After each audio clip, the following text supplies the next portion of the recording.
Hi, I am Ismail and this video is going to be a crash course for you in visiting Kochi, Kerala.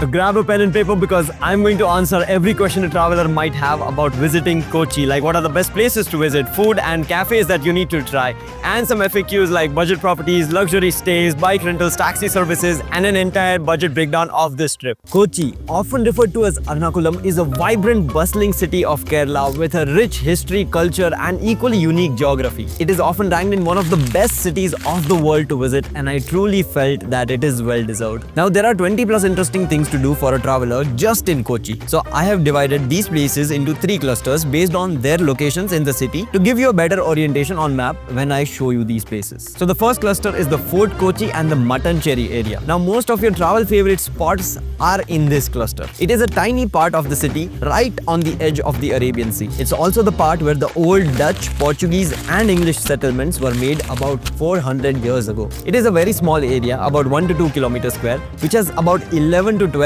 interesting places and a lot of great cafes, galleries, shops and museums to explore. With that, let me take you to the first spot in Fort Kochi. These are the Chinese fishing nets in Fort Kochi. These are cantilevered fishing nets on the shoreline of Kochi. They were introduced by Chinese traders in 14th century. Best viewed at sunrise or sunset, it's a great spot for photos and local fish market experiences. For a few rupees, you can also get a demo on how it works. This is your next spot, the Vasco da Gama Square and the beach walkway. A beautiful breezy promenade near the sea line, lined with food vendors and colonial remnants. Ideal for evening strolls, and you can also see a lot of ships passing right in front of you from here. Behind me is the Fort Kochi beach, one of the most popularly visited spots in Kochi, and rightly so. A small beach with a few food stalls and a local favorite spot. It's best enjoyed in the early morning or evening. Swimming is not allowed here. This is the next spot. It's called the Princess Street and it's one of the oldest streets of Fort Kochi. It's full of European style buildings, cafes and shops with a heritage touch. It's great for shopping and visiting art galleries.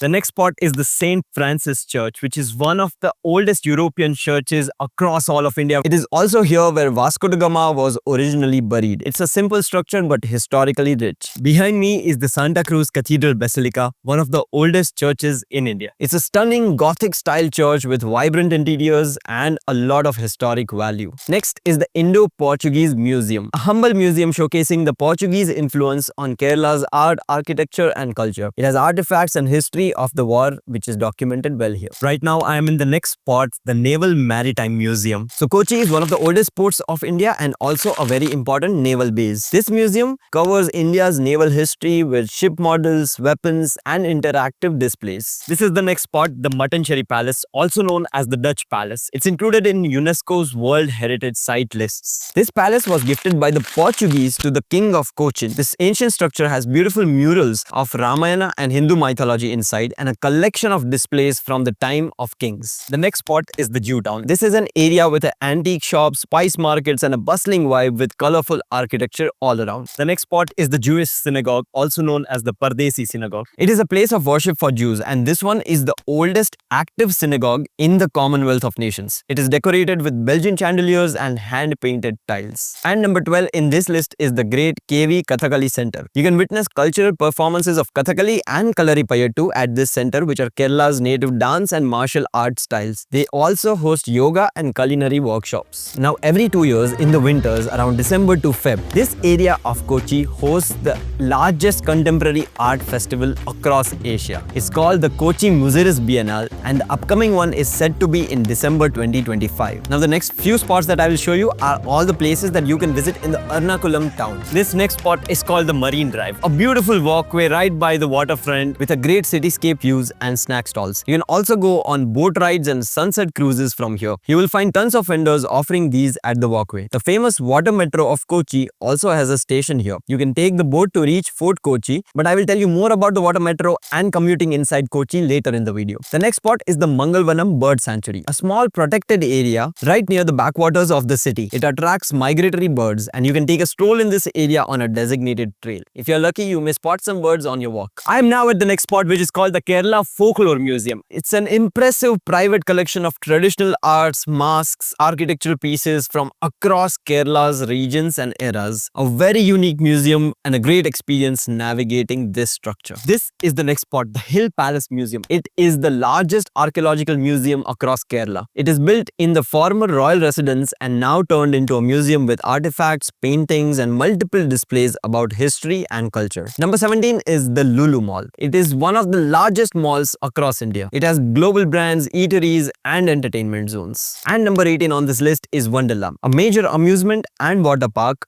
with thrill rides, water slides and kid-friendly zones. You at least need a full day to enjoy this place. Now before I show you more places from around Kochi, if you're feeling that you should have noted all this information down, don't worry. We have made your job easier. We have created an offline digital ebook of this entire video in which we have mentioned all these places, descriptions, timing, contact details and additional sections like custom maps and pre-built day-wise itineraries that you could follow directly on your trip. You can buy this from our website. The link is right here or in the description. So now some spots from the third cluster, which are places around Kochi. The next spot is the Cherai beach, a local favorite spot to enjoy the sand, the shore and the ocean. A beautiful beach right between the ocean and the backwaters. The road to reach this beach is also quite scenic. The beach has a lot of food vendors and is a favorite spot of locals for a weekend picnic. It's not very safe for swimming and there are lifeguards on duty. Next is the Kuzipuli beach. Just a few kilometers from Cherai beach, this is a less crowded alternative to it. Ideal for peaceful beach time and sunsets. It also has this floating walkway that you can try as an activity here. This spot is the Kumbalangi Model Village, which is India's first model tourism village. It offers a glimpse into rural life, fishing and local cuisine of Kerala. Several operators offer village tours that take you through a guided experience here. Contact details of one such operator are on the screen. It's a beautiful spot for kayaking and in months of March and April, you can also witness bioluminescence in the backwaters here. The next spot is the Kadamkudi Islands, a cluster of islands in the backwaters near Kochi with mangroves and paddy fields. You can experience canoe boat rides and kayaking here to explore these parts. There are also a lot of yoga and massage centers in Kochi and a lot of the properties that you might be staying at will offer that. And the Fort Kochi area is full of art galleries and most of them will have a cafe with the gallery. So I will list down all that in the food section in this video. For now, let me recommend some hotels, homestays, hostels and resorts in Kochi. I have picked options which are in or around Fort Kochi area itself and then I have divided these into 4 buckets. Budget stays, luxury stays, comfort stays which are between luxury and budget and some very cool and unique AirBnBs. I will quickly show you pictures of these stays as I list them all down. But to make your job easier, I have left a link in the description or from this box where you will find this entire list with direct booking links to all of these properties. And there is a custom Google map of this entire video with all the places to visit along with the properties which I mentioned and the food places that I will recommend, all pinned particularly on a map, and that should help you chart your travel plan of Kochi. And on that note, if you're feeling lazy in making your own travel plan, just get our guidebook. It has 3 custom itineraries that you can choose from with all the relevant details, pictures, custom maps and the contact details you need to sort your travels. So let's get started with the budget options to stay in Kochi. On this list in no particular order, we have Bastion Homestay, Saj Home Fort Kochi, Annie's Inn Homestay, Sea Hut Homestay, I1's Homestay, Coconut Grove, Fort Bridgeview, Calvin's Inn, Good Karma Inn, Prakriti Homestay, Gerard's Homestay, Ghost Ops Hostel, The Hosteler, Zostel, Tamara Wellness Stay. Next is the luxury stays and resorts of Kochi. Here we have Old Harbour Hotel, Neemrana's Tower House, Brunton Boatyard, Amritara, the Poovnath Beachfront Heritage, Le Colonial 1506, 8th Bastion Fort Kochi, the Old Courthouse by Abad, My House Heritage Hotel, 976 Panangad. Now the comfort stays which are between budget and luxury in no particular order, we have the Fern, Presidency Art Hotel, the Lily Stories, Walton's Homestay, the Sunset Bay, Hotel Arches, Rosita Wood Castle, the Killian's Boutique Hotel, Sarada Mandiram, Niyati Boutique Stay. And lastly, some very cool and unique AirBnBs that you can check out. The Lake Manor, Sea Breeze, Peel Home, Living Waters. Now with your food and travel plans sorted, the next section is about food, restaurants and cafes that you should definitely experience and enjoy when in Kochi. First on this list is Pandal Cafe. Check out Pandal Cafe for amazing pizzas and coffees. They also have beautiful bakery and an art gallery too with beautiful ambience. Then we have Leela Cafe, which is great with a boutique and an art gallery in a heritage building. Then Kashi Art Cafe, which is a very popular cafe for its brunch and breakfast menu and the gallery displays. Fourth is Seagull Restaurant, which is a great spot spot to enjoy delicious seafood and local meals sitting right by the water. Next is Tibetan Kitchen, a tiny spot to try authentic Tibetan and Nepalese dishes. Sixth is Two Wheel Cafe, great coffees, sandwiches, bakery items with great ambience. Then Los Angeles Cafe, which is a small spot with nice views in a heritage building. Next is Ginger House, which is a cafe inside an antique shop which is overlooking the backwaters. Ninth is the Canvas Restaurant, which is a great spot to have pizzas and other multi-cuisine items. All these spots which I mentioned are in the Fort Kochi area. The next three spots I'm about to mention are in the Ernakulam town. Here we have the Sri Muruga Cafe, which is an old local favorite joint famous for local cuisines like beef roast and kadla curry. And then we have Kai's restaurant for some Kerala style biryani. And we have Gokul Utapura. It's great for trying out the sadhya, a traditional feast of multiple items served on a banana leaf. In our guidebook, all these places are plugged in the itinerary section itself. It will help you save some time in figuring out the distances and the best choice for that day. So with that sorted, what remains is your internal commute and transfers within Kochi. So for commuting within the Fort Kochi and Mattencherry area,